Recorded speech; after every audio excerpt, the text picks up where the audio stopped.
Votre santé d'abord, avec Joël G.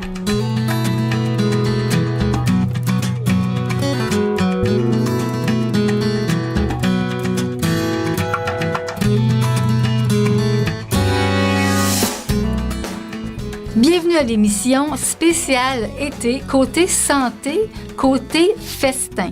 Peut-on parler de festin santé? Eh bien, mon invitée est convaincue que oui. Elle est auteure de 2 livres sur la santé, Festin végétarien et Festin au quotidien. Elle est nutritionniste et spécialiste en reprogrammation alimentaire, méthode pour nous amener vers des changements conscients et durables.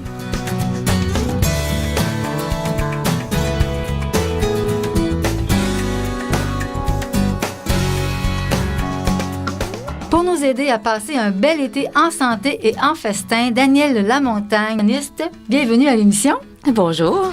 Merci d'être avec nous. Alors, on va passer un été en festin, parce que vous, en plus, le titre de vos livres, c'est Festin végétarien et Festin quotidien.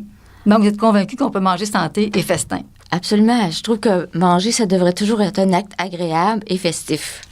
Donc, de là le titre de votre livre, de vos livres? Absolument. OK. Absolument. Alors, qu'est-ce que vous êtes aussi spécialisé en reprogrammation alimentaire? On n'entend pas ça souvent. Est-ce que vous pouvez nous dire ça veut dire quoi et comment ça fonctionne? En fait, la reprogrammation alimentaire, c'est un processus. C'est un processus qui t'amène à trouver ta recette unique parce que chaque individu est unique, puis apprendre à nourrir ton corps. Donc, choisir les aliments qui lui conviennent en fonction des saisons, etc., et de façon consciente, pour être capable de choisir les habitudes alimentaires qui te conviennent selon ton mode de vie, selon aussi l'étape de ta vie. Fait que ça, c'est important parce que c'est un processus qui est continuel. Ça ne peut pas dire j'arrête de me reprogrammer parce que ta vie change. Puis tout au cours de ta vie, il y a des choses qui changent autour de toi. Fait que donc, c'est quelque chose. C'est pour ça qu'il faut le faire en conscience. Puis il faut aussi apprendre à découvrir des nouveaux aliments parce que notre corps est intelligent. Puis c'est ça l'idée de la reprogrammation alimentaire, c'est de recontacter cette intelligence-là pour que notre corps il nous amène vers la nourriture qui nous convient, qui lui convient réellement. C'est intéressant parce que vous dites de faire goûter de nouveaux aliments parce que vous avez déjà dit que si le corps n'a jamais goûté à cet aliment-là, c'est comme s'il ne l'a pas dans son ordinateur. Donc, il ne peut pas nous demander d'en manger. Absolument, c'est ça. Exactement. C'est pour ça qu'il faut élargir notre registre alimentaire pour que notre corps puisse choisir qu'est-ce qui lui convient à un moment donné ou à un autre, selon ses besoins. Parce qu'il peut arriver qu'à un moment donné, ou selon la saison, il va avoir des besoins différents. Oui, ça, c'est un fait. Dépendamment de la saison, on n'a pas toujours le goût de manger les mêmes affaires. Et c'est correct. C'est normal. Parce que souvent, on a des habitudes, puis on pense qu'il faut les maintenir tout le temps. Exactement. On n'a pas besoin de manger des tomates ou de la laitue tout au long de l'année, là. On peut manger d'autres choses. Puis si on n'en mange pas pendant 6 mois, on ne mourra pas non plus. Exactement. Donc, vous, dans vos cours, c'est ce que... vous enseignez ça, hein, c'est ça? Vous enseignez ça. Fait que dans vos cours, vous nous montrez comment choisir les bons aliments pour soi, sans culpabilité. Exactement. Je vais faire des exercices pour que vous deveniez conscient de ce que vous faites, parce qu'on ne peut pas changer ce qu'on n'est pas conscient qu'on fait, là. Donnez un exemple, quelque chose qu'on ne serait pas conscient de faire, par exemple. Dans vos cours, vous devez sûrement en avoir des exemples qui reviennent à peu près souvent. C'est sûr, c'est le grignotage. OK, le grignotage, ça revient souvent, ça. Le grignotage, on sait qu'on grignote, mais est-ce qu'on est conscient de qu'est-ce qu'on grignote, puis pourquoi qu'on grignote, puis quand qu'on grignote? Donc, on travaille là-dessus, il peut y avoir des exercices là-dessus. Puis souvent, on est habitué, nous, de vider nos assiettes. Est-ce qu'on a besoin de vider nos assiettes? Mm-hmm. Bon, je vais faire un exercice de laisser 1 ou 2 bouchées dans l'assiette, puis d'observer qu'est-ce que ça fait. OK, parce qu'il y a une émotion, il y a quelque chose. Oui, puis il y a des gens qui sont incapables de le faire. Incapables de le faire, ça n'a pas de bon sens. OK, mais à la longue, on devient capable. Oui, okay, oui, parce qu'on comprend pourquoi on fait ça, puis après ça, on comprend pourquoi on n'a plus besoin de faire ça. Et c'est ça qui est important. Un exemple de pourquoi on fait ça. Parce qu'on a été élevé comme ça. Il fallait vider notre assiette. C'est une programmation qu'on a reçue dans l'enfance. Puis comme de terminer notre repas par un dessert sucré. Ça, c'est une programmation collective. Collective. Tu sais, on dit au Québec, on a le bec sucré, mais on a été élevé comme ça. Puis ça fait partie... Nos ancêtres, la vie était dure. Mais finir le repas par un petit sucré, là, ça mettait du baume sur la vie qui était dure. Mais c'est plus vrai, ça, aujourd'hui. On n'a plus besoin de ça. Mais on a gardé ça comme programmation collective. Ça veut dire que si on n'a pas le goût, ou si ça se peut-tu qu'on ait le goût de le manger, le sucre, puis ça soit correct aussi? Oui, absolument. Sauf que c'est pas nécessairement obligatoirement chaque repas tout le temps robotisé. Exactement. D'accord. Dans vos livres, Festin végétarien, c'est votre premier livre qui a été édité 3 fois. Oui. Alors, qu'est-ce que ça comprend, ce livre-là, exactement? Ce livre-là, l'objectif que j'ai fait quand j'ai fait ce livre-là, c'était vraiment de faire découvrir des nouveaux aliments pour élargir justement le registre alimentaire. Souvent, les gens me disaient « Ah, ben nous autres, les légumineuses, on trouve pas ça bon, on sait pas comment les cuisiner, on a des problèmes de ballonnement, etc. » Donc, et puis le tofu, on ne sait pas quoi faire avec ça, ça goûte rien, etc. Donc, puis aussi d'autres sortes de légumes, etc. Découvrir les céréales à grains entiers, c'était vraiment ça l'objectif. Travailler avec des bonnes huiles, aussi des bonnes huiles de pression à froid. Donc, c'était vraiment ça l'objectif du premier livre. Puis, je veux dire, j'avais pas besoin de parler de la viande, tout le monde sait faire la viande. Fait que donc, c'est pour ça que j'ai fait un livre sur le végétarisme, pour introduire des mets végétariens de plus en plus à l'alimentation, pour qu'on arrive à prendre, à un moment donné, juste maximum un repas de viande ou de poisson par jour. Et là, vous avez un deuxième livre qui s'appelle Festin au quotidien, parce que celui-là, vous avez inclus quelques recettes de viande. Oui, j'ai inclus quelques recettes de viande. Des viandes qui sont peut-être un peu moins populaires, comme je dirais le lapin, l'agneau, mais travailler un peu avec ces viandes-là. Puis aussi peut-être de se faire des soupes qui peuvent contenir un peu de viande, mais qui vont être, comment je pourrais dire, des nouvelles façons, puis des plus petites portions aussi. Au niveau de la viande? Oui.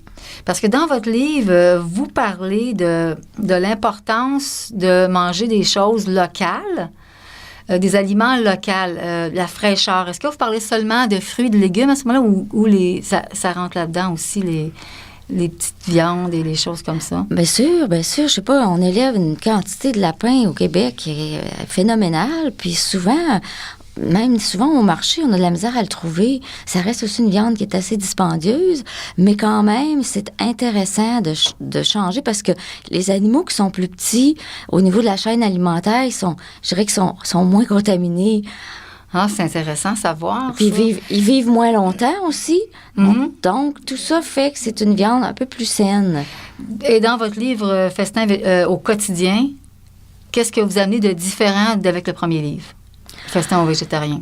Dans celui-là, je vais insister beaucoup plus sur les légumes. Puis je vais travailler, je reviens encore avec les légumineuses puis le tofu parce que c'est notre façon de s'en sortir. Vous touchez à chaque groupe.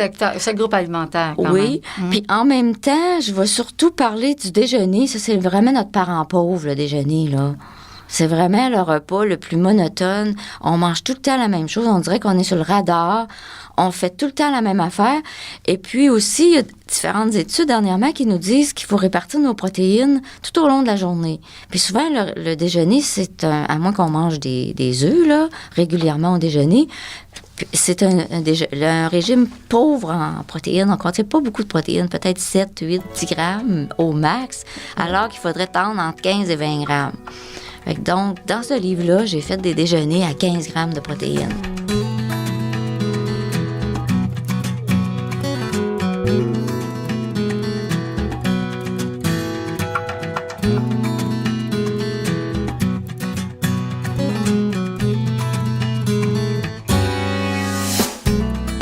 Je suis en compagnie de Danielle Lamontagne, nutritionniste, auteur de 2 livres qui sont vraiment accessibles à tous, des livres super simples, des recettes pas compliquées, comme on disait au début de l'émission. Il ne manque pas toujours un ingrédient pour faire la recette. Donc, c'est des choses qu'on a à la maison. Il y a beaucoup d'informations sur justement les groupes alimentaires, qu'est-ce que ça fait, l'importance du sommeil, de s'hydrater et tout. D'ailleurs, c'est là qu'on s'en va. L'hydratation, parce que là, l'été, nous autres, il fait chaud. On sait qu'il faut s'hydrater. Encore plus l'été. Alors, pourquoi on devrait s'hydrater? Puis comment qu'on fait pour garder une hydratation? Comment qu'on sait qu'on est déshydraté? Y a-t-il des façons de savoir ça? En fait, oui, mais pourquoi il faut s'hydrater? C'est parce que, comme il fait chaud, on perd beaucoup plus d'eau par la peau, par la sudation, etc. Même si on n'est pas trempe à la vite, là, on perd pareil de l'eau. Donc, excusez. Donc, ça veut dire que même si on n'est pas... parce que souvent, quand on transpire puis on est mouillé, on le sent. Donc, vous dites que l'été, il y a une transpiration qui se fait, même si on semble avoir la peau qui est sèche. Absolument. OK, donc, Absolument. tout le monde, on perd de l'eau l'été. Puis là, Oui. c'est normal. OK. Tout à fait. Donc, puis souvent, les symptômes, puis on s'en rend compte un peu trop tard, on peut avoir un mal de tête, un petit quelque chose de fatigant, on peut avoir même des nausées ou avoir un accès de fatigue subite, là. C'est comme... ça peut être des signes de déshydratation légère, là. On s'entend, là. Mais quand même, là. On peut prévenir ça, éviter ça. Donc... Parce que ça arrive souvent l'été qu'on a des chutes de pression. On appelle ça des chutes de pression, mais c'est des fatigues comme ça où on... Exact. Puis ça peut être causé C'est souvent par un manque... Oui, ça peut même être des étourdissements. Ou même la vue, là. La vision? Oui, la vision pour certaines personnes. Plus embrouillé, ou etc. Là. Ça dépend des personnes, mais effectivement, il peut y avoir plusieurs symptômes d'une déshydratation légère. Puis ça serait quoi le truc pour être certain qu'on reste bien hydraté? Parce qu'on dit qu'il faut boire entre 8 et 10 verres d'eau, 1 litre et demi par jour. Oui, puis l'été, il faudrait boire 2, surtout par temps chaud, 2 litres et demi par jour. Bon, ça comprend l'eau, mais ça comprend aussi les eaux de boisson, là. Les eaux de boisson ou les eaux si on mange beaucoup de fruits? Beaucoup de légumes, comme souvent l'été, on a le melon d'eau. Oui. Qui est accessible, qui est rempli d'eau. Est-ce que ça compterait pour une source d'hydratation? Oui, mais c'est mieux de rajouter de l'eau. Là, faut rajouter de l'eau quand même. Dans le livre, je vous ai fait une melonade avec le melon d'eau où on ajoute de l'eau. Ça peut être quelque chose de bien intéressant, de très, très rafraîchissant aussi, là. Je pense qu'on devrait dire aux gens comment se faire ça, une melonade. Ça a tellement de l'air bon. Est-ce que c'est fait partie de votre livre Fastin au quotidien? Oui. Alors, est-ce que vous pouvez me la donner? Oui, c'est pour faire 1 litre de melonade, vous prenez 500 millilitres de melon d'eau en cube, puis 500 millilitres d'eau. Vous ajoutez le jus d'un demi-citron. Et puis, je vous suggère bien de mettre 4 feuilles de basilic ou 4 feuilles de menthe fraîche, 5 millilitres de miel ou au goût, puis vous mettez ça au mélangeur. Avec la feuille de menthe ou le basilic. Oui. Tout se mélange ensemble. Tout se mélange ensemble. Puis je vous suggère, pour que ça soit beau, vous pourriez vous faire des petits cubes de glace avec une petite feuille de basilic ou une petite feuille de menthe dedans. Puis vous mettez ça dans votre verre d'eau, là, dans votre verre de melonade. On fait de la vraie glace. De la vraie glace. Puis on met des petites feuilles dans la glace. Oui, c'est ça. Dans l'eau qui va devenir glace. Oui. Puis là, vous mettez un petit glaçon. Fait que ça fait une petite décoration. Vous pouvez servir ça à vos invités sur le bord de la piscine. Là. Oui, ça doit être c'est beau, vraiment hein? très rafraîchissant. Puis c'est pas alcoolisé, là. C'est pas alcoolisé. Exactement. Puis, si jamais on veut d'alcool, un petit peu dedans, on peut se mettre une petite shot de quelque chose. Une petite shot de rhum. Là, si quelqu'un veut absolument un petit cocktail. Puis, il y a aussi une sangria sans alcool aussi, là, qu'on se fait avec des jus. Puis, on fait macérer des fruits dans le jus. Puis après ça, on ajoute de l'eau pétillante, là, de l'eau minérale pétillante, ou, etc. Comme ça donne un petit goût d'été, là. Puis, c'est intéressant aussi de prendre ça sur le patio en lisant un bon livre, là. Puis ça nous permet de nous hydrater. Ce qu'on peut se faire aussi, c'est faire un thé glacé ou une tisane glacée par nous-mêmes. Au lieu d'avoir 6-7 cuillerées de sucre dans notre verre, ben il va en avoir 2 ou 3, là. Ou on peut mettre, comme vous dites, un miel ou un peut-être... petit peu de miel. Il y a le stevia aussi. Est-ce que vous connaissez le stevia, qui est absolument. Un sucrant? Pouvez-vous nous en parler? Parce que ça, c'est un sucrant qui ne dérange pas le pancréas et qui est même supposé... En fait, c'est un édulcorant naturel qui vient d'une plante. Bon, ça fait pas tellement longtemps qu'il est approuvé au Canada. On peut l'acheter comme tel, puis en ajouter nous-mêmes. Maintenant, il commence à en avoir dans certains produits. Mais oui, c'est intéressant. C'est intéressant de mettre un petit peu de stevia, puis ça ajoute pas de calories. C'est ça qui est intéressant, là. Alors, si vous voulez la recette, elle va être sur le site www.livre au pluriel en ligne.ca. Alors, la recette de melonade, et on ajoutera peut-être la recette de sangria. Et si vous voulez avoir plus de recettes, à ce moment-là, vous pouvez vous procurer le livre Festin au quotidien. Comment on peut se procurer le livre, Danielle? On peut le commander par la poste. Le bon de commande va être sur le site danielamontagne.com. Alors, aussi facile que ça. Oui. Parfait. Alors, on parlait justement aussi, vous parliez de déjeuner. C'était le repas le plus, comment vous avez dit ça? Le moins. Je dirais le plus mal aimé, le plus monotone. Le plus monotone. Alors, vous, c'est vrai que dans votre livre, j'ai remarqué ça aussi, il y a beaucoup d'idées déjeuner avec justement soit du soya ou soit crème Bodwig à base de produits laitiers. Là. Oui, de produits frais. Mais juste avant d'arriver là, c'est parce qu'il y a une grosse controverse au niveau du soya.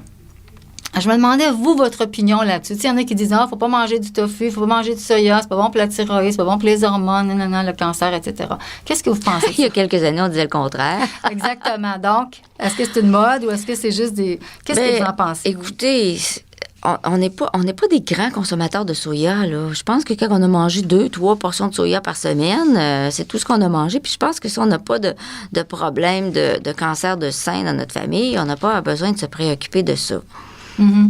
Puis je pense que si on mange 2-3 portions de soya par semaine, il n'y a pas de problème, là. Donc, comment on pourrait introduire, parce que vous avez des recettes de smoothie soya à la papaye, smoothie aux fraises, avec le kéfir aussi, c'est intéressant. Il n'y a pas beaucoup de monde qui parle de ça, le kéfir. Parlez-nous-en un peu. Puis comment on peut introduire ça dans un déjeuner pour augmenter notre quantité de protéines?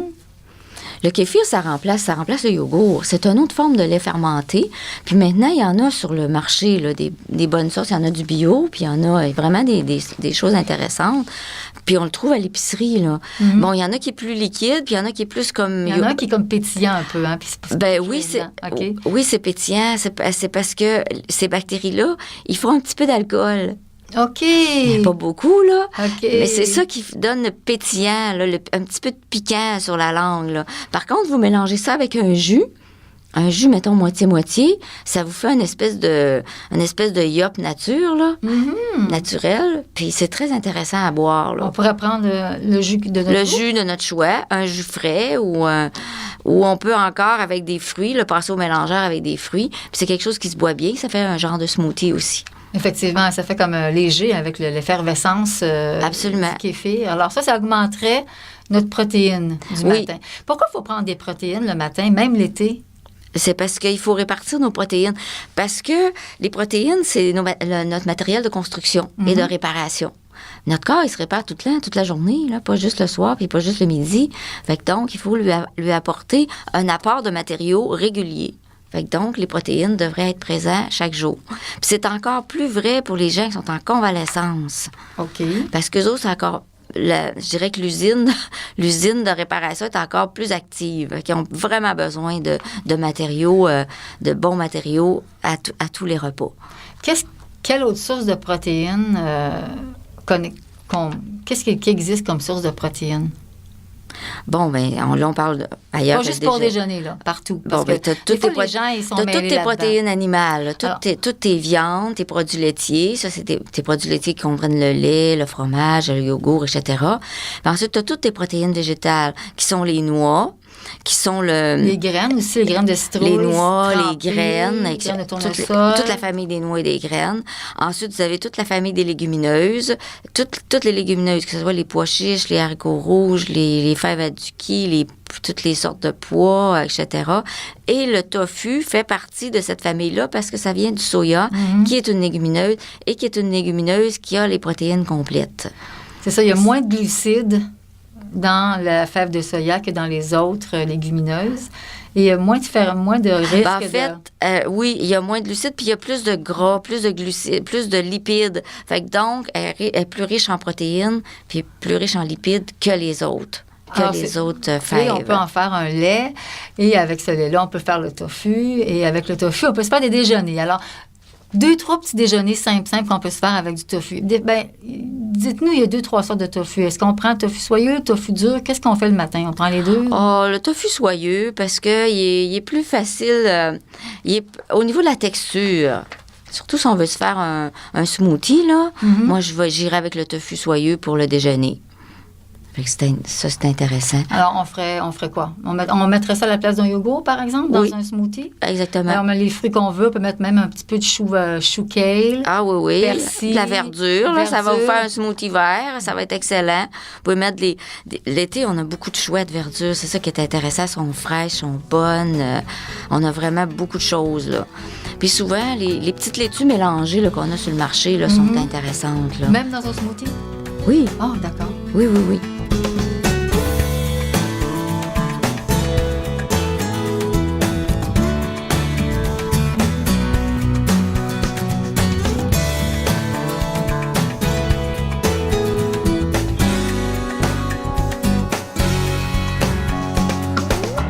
Alors, le déjeuner, l'été, même s'il fait chaud, il faut quand même prendre des protéines. Et dans votre livre Festin au quotidien, vous avez une page où est-ce que vous nous donnez des exemples de menus soutenants et plus riches en protéines pour le déjeuner.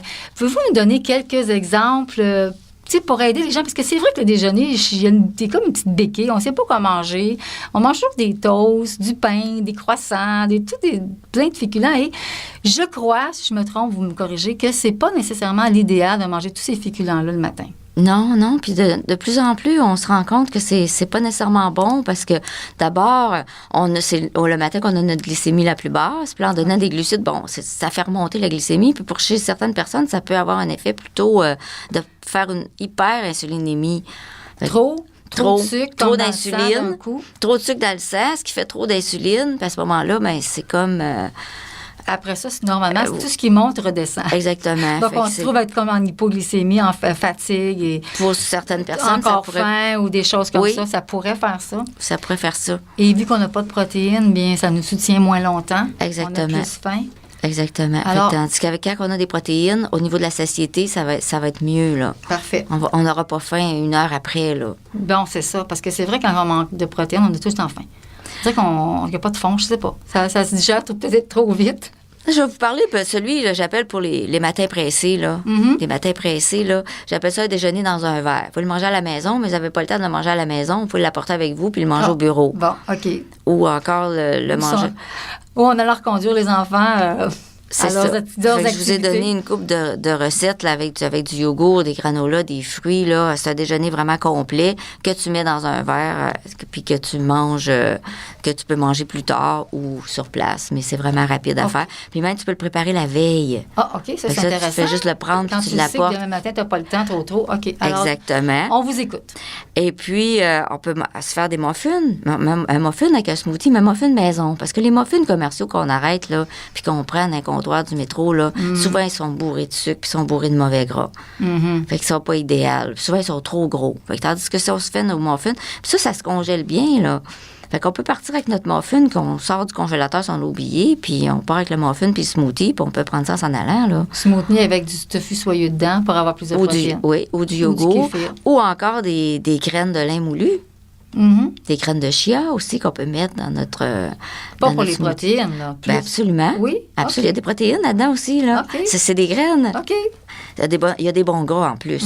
Fait que c'est et puis, je vous dis, vous pourrez aussi vous faire des barres de céréales avec un fruit, un fromage. Ça se met dans le sac à dos, là. Puis, on part avec ça. Puis, ça aussi, c'est des choses que tu peux préparer à l'avance. Tu congèles, tes emballes individuelles. Puis, tu es certain qu'ils sont nutritifs. Parce que quand on regarde les barres du commerce, soit qu'ils ont pas assez de fibres, ils ont trop de sucre, etc. Fait que donc, ça vaut la peine de s'investir un petit peu. Puis, c'est des affaires qu'on peut faire avec les enfants. Avec la visite, peut-être aussi. Exact, avec les amis, pourquoi pas? L'été, ceux qui ont des grands cours, des grandes cuisines. OK. Ensuite, avez-vous d'autres idées pour nous, pour cet été? Cet été, il y a toujours la fameuse crème Bodwig, là. On peut se réconcilier avec la crème Bodwig. Comment vous la faites, vous, votre crème Bodwig? Moi, je l'ai un peu modifiée parce que celle du docteur Kousmine, elle n'avait pas les protéines que... Fait que donc, ce que j'ai fait, j'ai augmenté les noix, puis les graines, puis j'ai augmenté aussi la part de fromage frais. Qu'est-ce que vous utilisez comme fromage frais? On peut utiliser ce qu'on aime. Le quark. Tofu soyeux, ça pourrait être bon aussi là-dedans? Je dirais pas parce que pour respecter le principe de la doctoresse Kousmine, elle a choisi les produits laitiers à cause de leur apport en calcium puis en protéines complètes. Fait que j'irais pas le... À moins d'avoir une intolérance là, aux produits laitiers. Exactement. OK. Exactement. Parfait. Alors, donc, vous la faites comment, votre crème Bodwig? Toujours avec la banane jus de citron. Vous ajoutez vos graines. La banane, vous pouvez la mettre soit en tranches ou soit l'écraser. Puis ensuite, vous mesurez vos céréales, vos graines, que vous mettez dans le moulin à café, puis vous mélangez ça avec ça. C'est tout. Puis vous pouvez ajouter les fruits que vous aimez. Une quantité de fruits que vous aimez. Si vous n'aimez pas les bananes, mettez juste un autre fruit. C'est pas compliqué. Alors, toutes ces recettes-là, on les retrouve dans votre livre « Festin au quotidien ». Alors, on peut trouver toutes ces recettes dans votre livre « Festin au quotidien » qu'on peut commander sur votre site. Votre nom, daniellelamontagne.com. Oui. On a un petit insight, là. Vous avez fait une vidéo avec Georges Larac, ça a l'air? Oui, oui. Alors, qu'est-ce que ça comprend, cette vidéo-là? En fait, c'est une vidéo sur le végétarisme pour les gens qui ont des questions, puis qui voudraient devenir végétariens, qui voudraient savoir les étapes, est-ce qu'il y a des pièges, c'est quoi les points forts, les points faibles, etc. Et puis, comme Georges Larac est devenu végétarien de façon du jour au lendemain, donc c'était une bonne personne à interroger par rapport à comment il vivait ça, puis en même temps, de dire que tout le monde n'est pas comme Georges Larac, on ne peut pas devenir végétarien du jour au lendemain, là. Alors, comment on fait pour visionner cette vidéo-là? On va sur soscuisine.com et puis dans la section de végétarisme, là, on va dans les onglets. Oui, dans les onglets, c'est sur le blog. Alors, merci beaucoup, Danielle Lamontagne, pour toutes ces bonnes petites idées pour passer un été en santé et en festin. Alors, merci Guy Lafrance pour la production de cette émission. Merci, chers auditeurs, d'être à l'écoute de Radio Ville-Marie. Je vous donne rendez-vous la semaine prochaine pour une autre émission de Votre santé d'abord.